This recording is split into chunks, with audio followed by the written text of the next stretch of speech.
Bonsoir et merci de nous rejoindre sur Al24 News pour ce nouveau point de l'actualité. En cette journée internationale des droits des femmes, le président algérien a offert une cérémonie au Centre international des conférences d'Alger à Abdellatif Rahal à l'honneur de la femme algérienne dans son combat dans l'édification de l'Algérie nouvelle et ce dans tous secteurs confondus. Abdelmajid Tebboune a remis des attestations d'honneur à une pléiade de femmes algériennes qui se sont distinguées dans de nombreux secteurs vitaux et domaines créatifs. Le président n'a également pas manqué de souligner le rôle fondamental de la femme algérienne dans l'édification de l'Algérie nouvelle dans une lettre adressée hier à cette occasion. Le président du Conseil présidentiel libyen, Mohamed El-Menfi, a confirmé lors de sa rencontre avec l'envoyé spécial de l'ONU dans le pays, Abdoulaye Bathily, que le Conseil soutient tous les efforts déployés pour parvenir à des élections législatives et présidentielles avant la fin de l'année 2023. Pour sa part, Bathily a effectué un résumé de ses tournées régionales et internationales et les résultats de ses réunions à New York, soulignant qu'elle soutenait son projet d'organiser des élections, car c'est l'objectif principal du travail de la mission.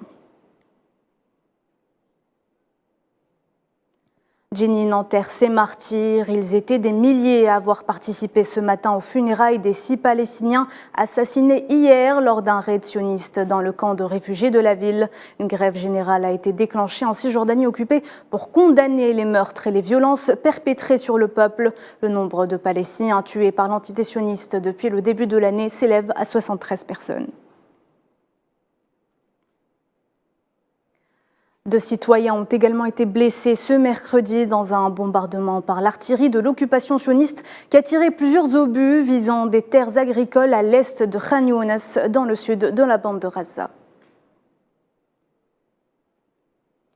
Palestine, toujours sur le plan diplomatique, le Parlement sud-africain adopte une résolution historique visant à déclasser son ambassade. Pretoria avait pris une décision similaire en 2019 en réduisant sa représentation diplomatique dans les territoires occupés en raison des atrocités commises par l'entité sioniste à l'égard de la population palestinienne.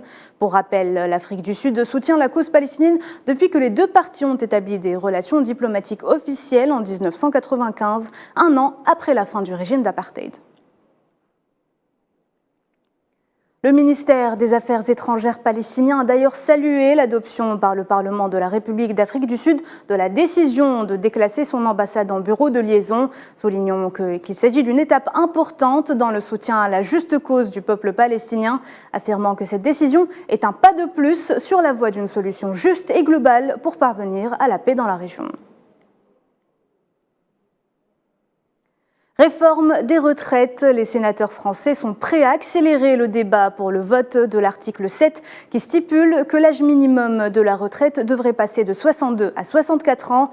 Après une 6e journée de mobilisation ayant gelé l'Hexagone, les sénateurs du groupe Les Républicains veulent examiner le texte dans son ensemble avant dimanche soir, quitte à utiliser le règlement pour accélérer les débats et réduire le temps de parole de l'opposition. En déplacement à Kiev, le secrétaire général des Nations Unies a jugé capital de prolonger l'accord sur les exportations de céréales ukrainiennes conclu avec la Russie, un texte vital pour l'approvisionnement alimentaire mondial qui expirera le 18 mars prochain. Cet accord a permis, selon Antonio Guterres, l'exportation de 23 millions de tonnes de céréales ukrainiennes qui étaient jusque-là bloquées dans les ports depuis le début de l'opération militaire spéciale russe. 34 milliards de dollars, c'est le montant du contrat qui permettra à la Mauritanie de produire de l'hydrogène vert à l'horizon 2028. Un consortium allemand, émirati et égyptien a signé un accord de production d'hydrogène pour une capacité d'électrolyseur allant jusqu'à 10 gigawatts. Le projet, qui sera situé au nord-ouest de la capitale Nouakchott, aura une capacité de production annuelle pouvant atteindre 8 millions de tonnes d'ammoniac ou d'autres produits finis à base d'hydrogène. C'est la fin de ce flash, merci de l'avoir suivi. On se retrouve à 19h pour le journal de la rédaction.